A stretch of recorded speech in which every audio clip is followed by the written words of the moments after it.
Habíamos dicho que vamos a hablar de literatura y de crónicas que están buenísimas. Ciro Corol va a presentar su nuevo libro que es Un árbol para John Berger y otras crónicas, donde se narra sobre guerra, sobre amor, sobre muerte, sobre locura, sobre salud mental.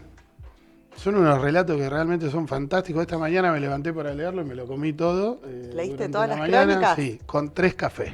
Muy bien, yo Eh, leí algunas, son fantásticas, hermoso como escribe Ciro. Ciro, ¿cómo andas?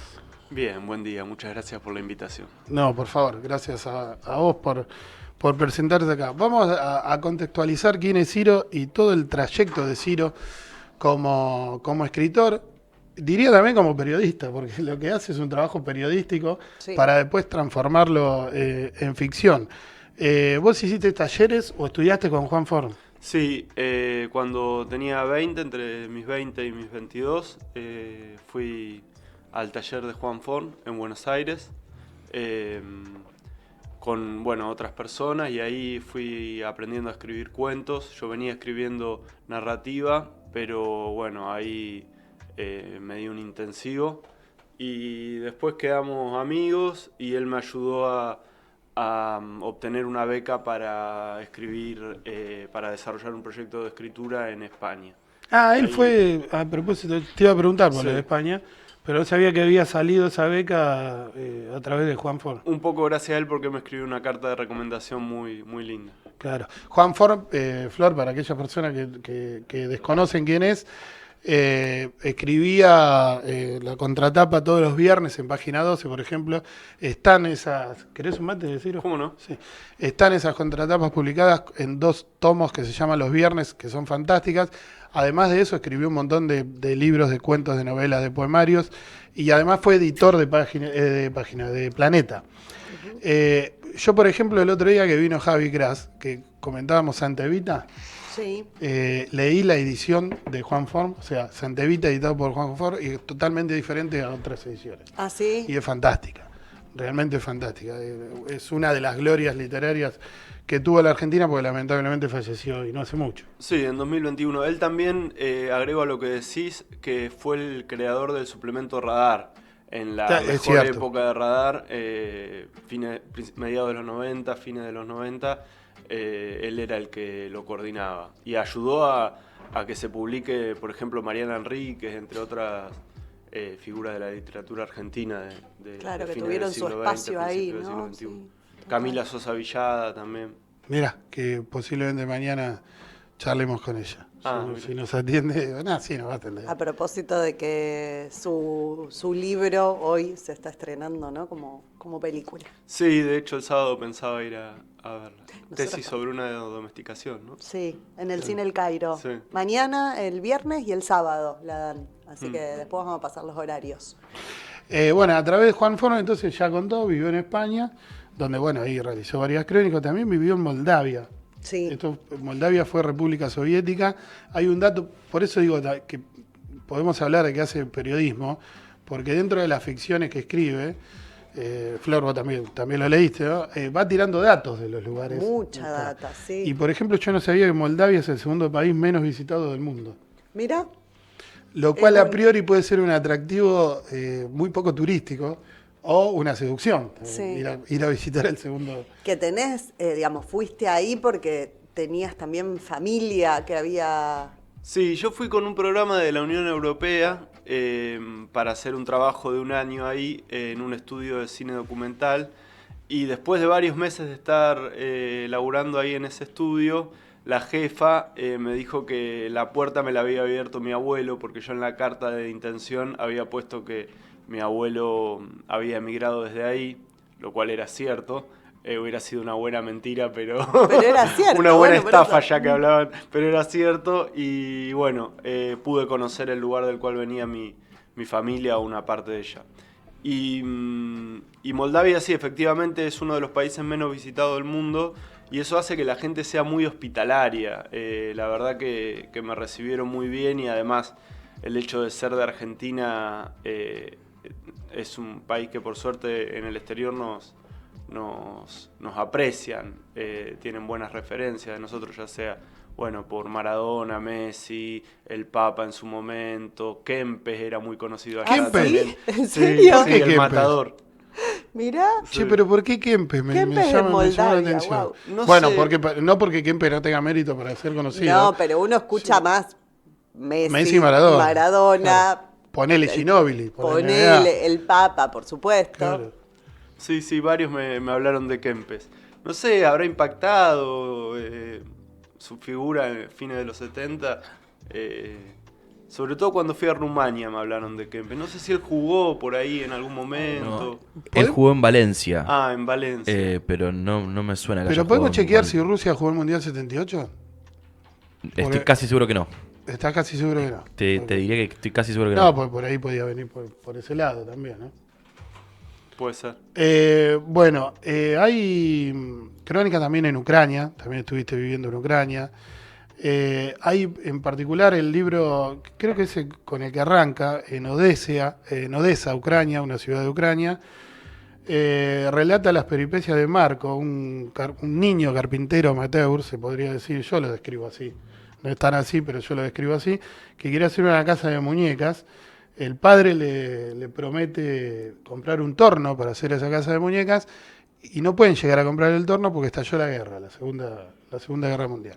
¿Cómo llegas a esas historias? ¿Cómo tenía la data de esa gente para entrevistar y construir historias a través de eso, ¿no? Bueno, esa historia tiene un trasfondo bastante particular, y es que con un amigo siciliano, Lorenzo, que trabajábamos juntos en el estudio, tuvimos que hacer un viaje de trabajo a Ucrania y nos tomamos el tren. Yo me acuerdo que compré una bolsa de frutillas y un litro de leche, porque allá se consigue mucha comida directo de los productores. El 45% de la población vive en situaciones rurales, la tierra está dividida en pequeñas fracciones y muchos de esos productores van a la ciudad y ofrecen directamente su mercadería, sus productos. Entonces se accede a fruta rica, barata, buena, orgánica, digamos, pero no la llaman de esa manera, sino que es lo común allá. Y bueno, estaba ahí bastante provisto y nos pusimos a charlar con Lorenzo y de repente se da vuelta el señor que estaba en el asiento de adelante y nos habla en italiano, porque con Lorenzo estábamos hablando en italiano. Y bueno, empezamos a tener una conversación en italiano y después le digo que soy de Argentina y él salta a hablar en español. Resultó que era un lingüista políglota de origen judío y nos quedamos charlando con él todo el viaje a Odessa y nos hicimos amigos. Después lo visité varias veces en su casa, tanto en la capital de Moldavia, donde él vivía la mayor parte del año, como en Odessa, donde tenía una casa de veraneo. Y me contó su historia de que, bueno, como vos contás, cuando estalló la guerra, él pensaba ir a comprar su torno para hacer casas de muñecas. O sea, él es el niño. Él es el niño, pero bueno, ya ha vuelto un hombre octogenario. Y estalla la guerra, su padre es convocado al frente como médico a la defensa de Moscú. Y él empieza su huida. Primero se refugian en el hospital de inválidos de Odessa, en los subsuelos, porque claro, caían los bombardeos. Y después su madre consiguen que tengan un lugar en el último buque de refugiados antes de que lleguen los nazis y los rumanos a esa ciudad ucraniana. Y bueno, de ahí pasan muchas peripecias, van al Cáucaso, a la zona de Georgia y demás, y después terminan en Siberia. Y bueno, él me contó su historia y yo intenté recordarla y retratarla unos años después en este libro. Flor y todas las personas que están viendo del otro lado, si pueden, recomienden esto.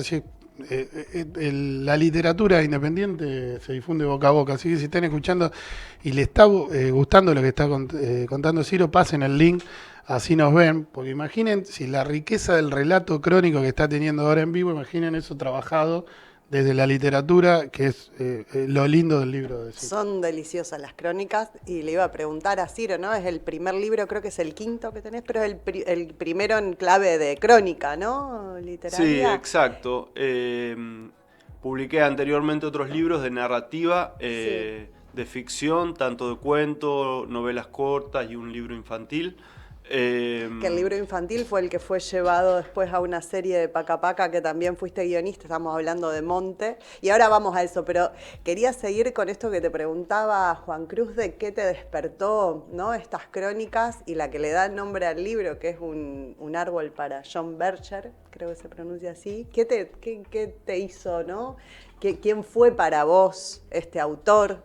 En esta crónica, Ciro relata cómo que estaba, creo que en Moldavia, y cómo tuviste un encuentro con él, con escritor, pintor, y que eso se disparó en algún intercambio también de cartas. Sí, bueno, con John Berger mi relación como lector se remonta a mi adolescencia, hace ya más de 20 años, y bueno, leía sus ensayos, sus textos, a veces lo publicaron también en Página 12, y de algún modo me daba la sensación de que el mundo era un lugar más lindo porque él estaba vivo. Y tenía la esperanza o el anhelo de conocerlo algún día. Él decidió a sus 40 años irse a vivir a un pueblo de campesinos. Siendo de origen británico, él se va a un pueblo de campesinos en los Alpes franceses y se instala ahí no como una cuestión así de retiro, sino como para vivir una vida de campesino. Realmente vivía a la par de sus vecinos. Y bueno, ya cuando viajé a Europa con esta beca que les mencionaba antes, termina la beca y yo me quedo haciendo trabajos rurales en Cataluña, la vendimia y algunos otros trabajos, y en un momento me entero de que él iba a dar una conferencia en Roma y faltaban 5 o 6 días. Así que lo charlé con una amiga italiana en ese momento y me dijo, bueno, en Roma podés parar en la casa de un amigo. Así que hice el bolso y me fui a dedo, colándome en trenes, como pude, llegué a Roma para la conferencia y es bastante cinematográfico. Llegué y me acuerdo que mientras subía las escaleras escucho los aplausos de que había terminado la conferencia. Llegaste para cuando te había terminado. Sí, había hecho cientos de kilómetros en vano, pero bueno, no fue tan así porque en ese trajín conocí a un periodista del periódico La Estampa y le conté mi historia y de cómo había llegado hasta ahí, y él era amigo de Berger y bueno, me dijo, quédate acá, en el bar de abajo vamos a comer algo, así que después te podés acercar y hacerle alguna pregunta. Y efectivamente así fue, con el plus de que el amigo de este en donde iba a parar era youtuber, así que filmó todo, está en YouTube la charla que tuvimos, una charla breve, pero bueno, le pregunté qué consejo... ¿Cómo la podemos buscar? Creo que John Berger Roma, joven escritor o algo así. Se puede buscar y vemos si la ponemos. Antes de verla, igual recomiendo que lean la crónica, porque es tan fantástico. Lindo cómo vas contando antes de cada palabra, la descripción de cada gesto, ¿no? ¿Te imaginaste, Flor, vos, si te ocurría a vos eso con algún ídola tuyo? A mí me pasó. ¿Te pasó? Sí, mil veces. Con Keith Richards. Con Keith Richards. Yo dije, me llega a pasar algo así. Claro. De hecho, en un libro, la autobomba, en un libro que escribí yo con el Crónica de Fan de los Stones, hay aventuras de gente pensando eso. Un encuentro casual con alguno de claro. los Stones. Pero bueno, este no fue casual, fue buscado, ¿no? Sí, fue buscado, y después de la charla él me preguntó si quería que continuásemos la conversación por correo, así que me pasó la dirección de su casa. Ya en ese momento vivía en los suburbios de París porque había fallecido su esposa. Y bueno, yo tenía la dirección y ganas de escribirle una carta, pero por un lado no sabía muy bien el inglés y menos el francés, así que estaba la barrera del idioma para mandarle una carta, y por otro lado, ¿qué decirle, no? Era alguien que admiraba muchísimo, qué poder sintetizar en unas palabras.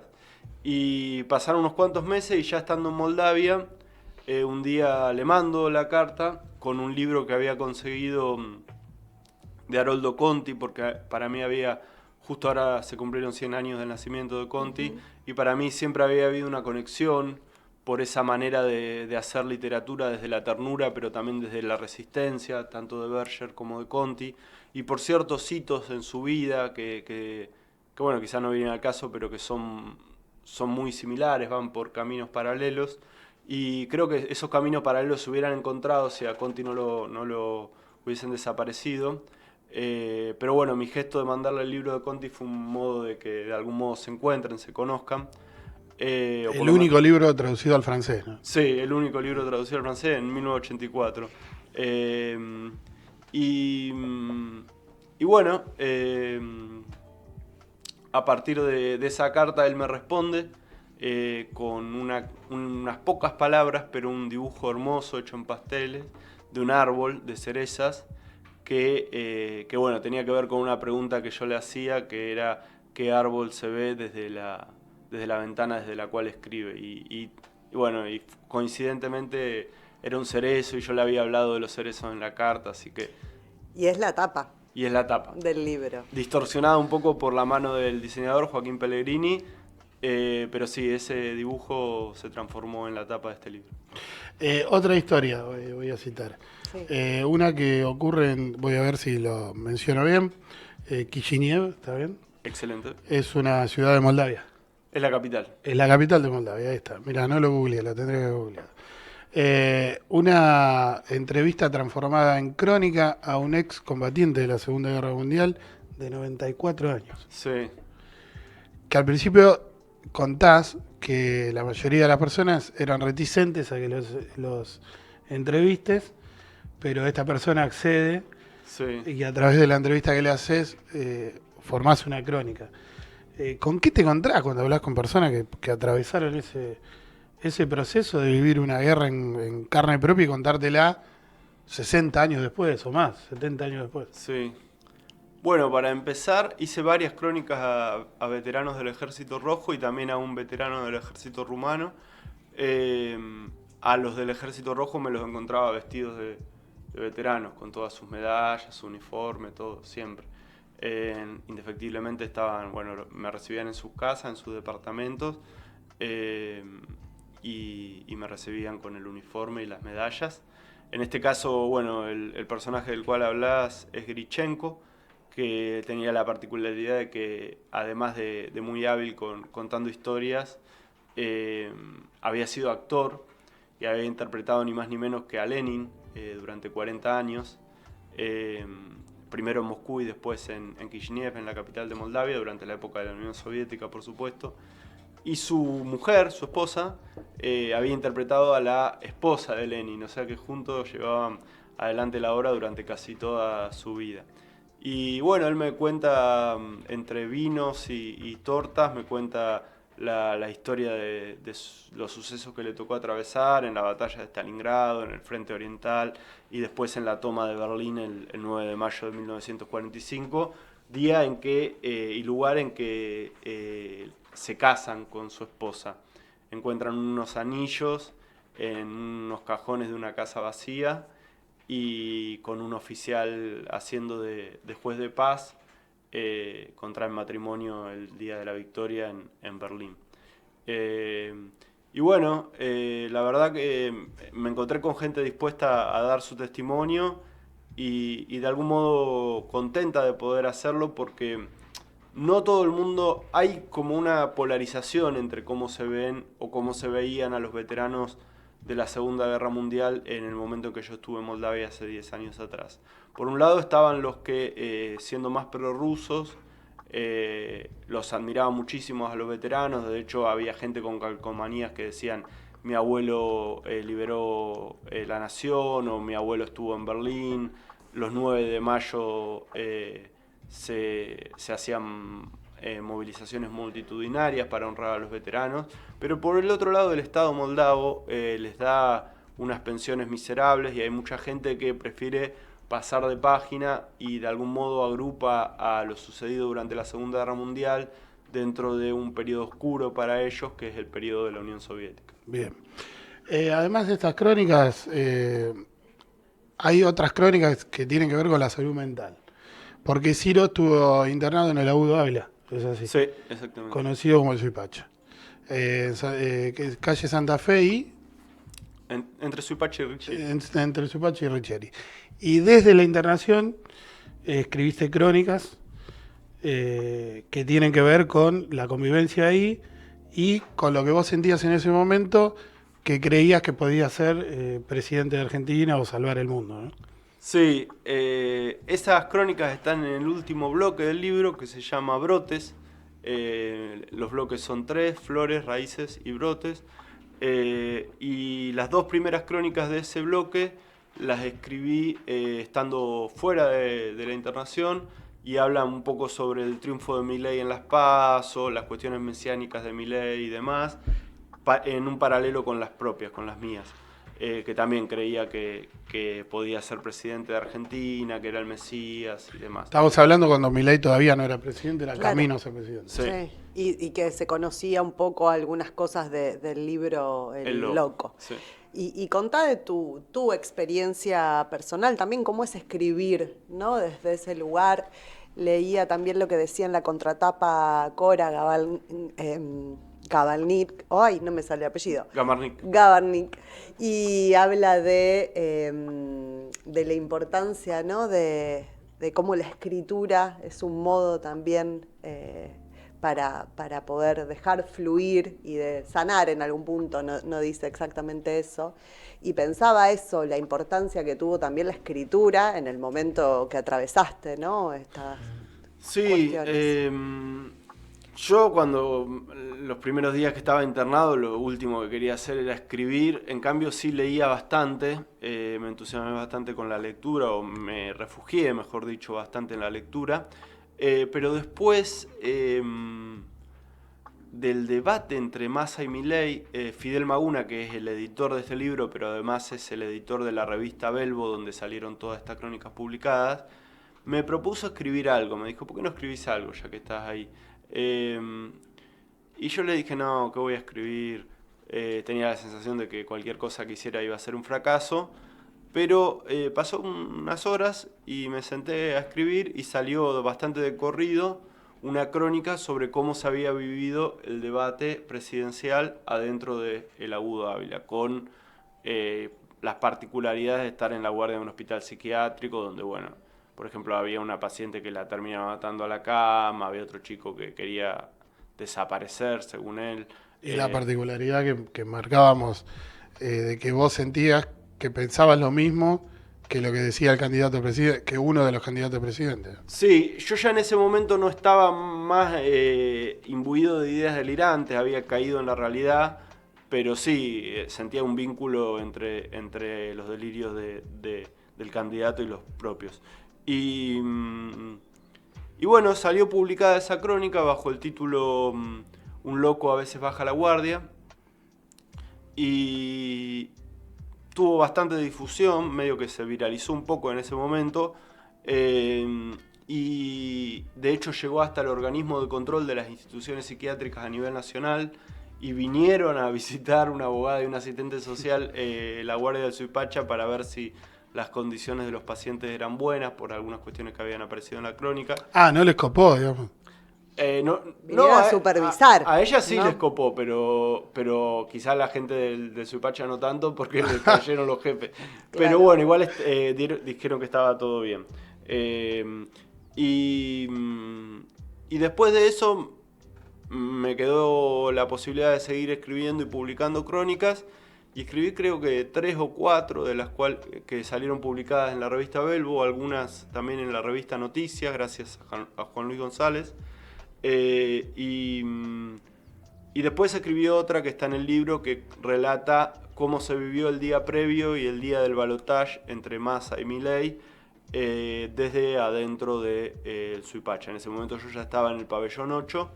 Y bueno, mi experiencia de escribir ahí, la literatura me salvó de algún modo de no volver a caer en la locura, o de poder hacer algo con la locura incluida y hacer algo creativo. Y sentir que mis palabras podían ser escuchadas por otros, o leídas, mejor dicho, por otros.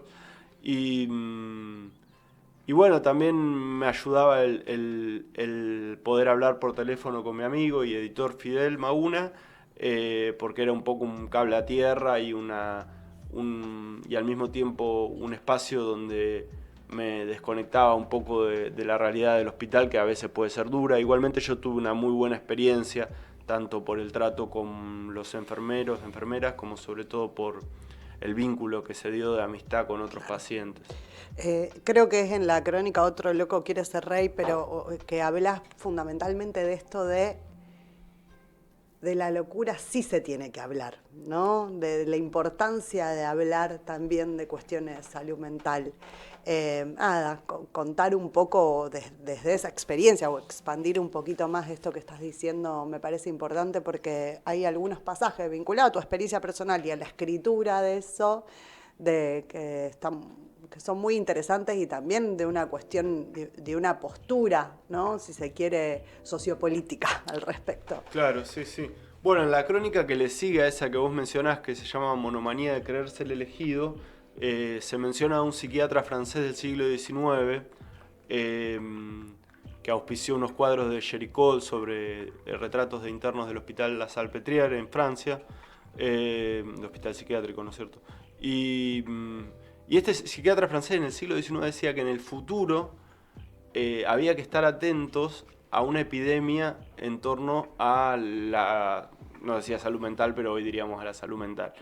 Y yo creo que ya estamos viviendo ese futuro, donde hay un montón de problemas vinculados a la salud mental, que la pandemia agravó y visibilizó también, y no hay suficiente contención. Si bien hay hospitales públicos, hay clínicas privadas, hay especialistas en salud mental, también hay una fuerte expansión de un discurso individualista o esotérico que propone ante problemas de salud mental la idea de que todo se puede resolver si le pones ganas, y por ahí en una depresión no podés salir porque le pongas ganas, porque justamente no tenés ganas.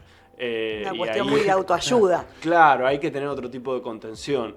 Y después que hay mucho estigma. En mi caso, yo tengo diagnóstico de trastorno bipolar y hay mucho estigma sobre enfermedades como el trastorno bipolar, la esquizofrenia y demás. Estigma laboral, social, afectivo, bueno, de diversas índoles. Y bueno, es necesario trabajar sobre eso para entender que todas las personas merecen vivir con los mismos derechos y posibilidades. Hay un detalle en una de esas últimas crónicas que tiene que ver con la internación de él. Yo siempre me fijo en los detalles musicales porque me gusta la música. En un momento eligen canciones y él elige Atlántida de Loquero. Loquero, que es un grupo punk de Mar del Plata, ¿no? Sí, son marplatenses. Sí, sí, de los 90, siguen activos hasta el día de hoy. Es una banda muy subvalorada y que no se le presta atención en las grandes marquesinas, y que tiene unas letras espectaculares, pero además se llama Loquero y la elige adentro de un llamado Loquero. Digamos. Sí, sí, había una enfermera que no voy a nombrar, pero era muy buena onda y muy convencida del discurso de Milei, y llevaba todos los fines de semana un parlante bastante grande, así que lo tenía que cargar y todo, pero ella lo ofrecía para que pongamos música. A veces hasta llevaba un micrófono para que cantemos. Y bueno, en esa crónica relato cómo era un poco la dinámica. En general lo monopolizaba una de las pacientes al parlante y ponía reggaetón sin parar, pero ese día no sé cómo llegamos al acuerdo de que íbamos a hacerlo por turnos, y primero una señora mayor puso el rock de la calle de Elvis Presley y nos pusimos a bailar todos como locos y después cuando llegó mi turno puse... Que también es significativo, todo el mundo en la prisión salieron a bailar el rock. Sí, puse el tema de Loquero porque, no sé, es un tema que desde muy chico me gusta mucho, Atlántida, y me daban ganas de escuchar algo virulento. Y después puse Vencedores Vencidos de Los Redondos ya cuando me enteré del resultado de las elecciones. Y ahora tenés la remera de vos, Sí. eso es muy musical también. Andrómeda es una de las primeras canciones que se conocieron. Bueno, Un árbol para John Berger y otras crónicas se presenta este viernes 30 de mayo, 18 horas, en la Biblioteca Argentina. Gracias por haber venido. ¿Dónde pueden conseguir el libro, por si no pueden ir a la Bueno, el libro, presentación? además de en la presentación, que aprovecho para contar un poco cómo va a ser la presentación. Dale, si sí, les claro. parece. Va a estar Sonia Tesa, que es una periodista de acá, de Página 12 y de Las 12, y Fidel Maguna, el editor del libro, y Vicky Herman, que es productora de un canal de streaming que no voy a nombrar. No, sí, de Brindis Bueno, TV. Brindis, se Y puede aparte es productora de Divina, Vicky. Es productora Sí. de Cabaret Voltaire y los chicos nos Sí, miran. y de también, bueno, trabaja en el Agudo Ávila, así que, porque ella se está por recibir de psicóloga, así que, bueno, ella va a estar moderando, y después va a haber un cierre musical, ya que hablábamos de la música, que va a estar en clave de tango. Va a tocar Federico Finocchiaro unos tangos, y va a haber un pequeño show de danza también de tango. Entonces Y eso el viernes. el libro después de la presentación se va a poder conseguir en algunas librerías de Rosario, como Mal de Archivo, Uchín, La Montaña, Oliva y bueno, algunas otras. Y después, si no, por mensajes a través de las redes sociales mías o de la revista Belbo. Antes de cerrar, te hago una pregunta. ¿Todavía se puede ver Monte por Paca Paca? O... Sí, todavía se puede Bien. ver, increíble. Buena noticia. Ayer lo chequeé, Monte Paca Paca en YouTube y sale. Por la televisión no, por supuesto. Está basado en un libro de Ciro y además fuiste el guionista, ¿no? De su adaptación al audiovisual, a la serie, guionaste también eso. Sí, sí. Así que bueno, todavía así se que puede si ver en quieren, Paca la pueden Paca. ver. Sí, perdón, Flo, yo me había olvidado de eso, porque vos dijiste que le íbamos a preguntar. Y además, mira, tengo anotado acá Sí. una oración que tiene que ver con cuando él creó Monte, que es: el éxito no es una condición de la cordura. Porque él relata en el libro que justamente no estaba en su mejor momento de salud mental cuando generó su mayor éxito, masivo, ¿no? Su mayor éxito, Sí, sí. con lo que se relaciona a la palabra éxito. La palabra ¿no? éxito. Bueno, muchas gracias por haber Bueno, venido. gracias a ustedes, Gracias. Flor y Juan.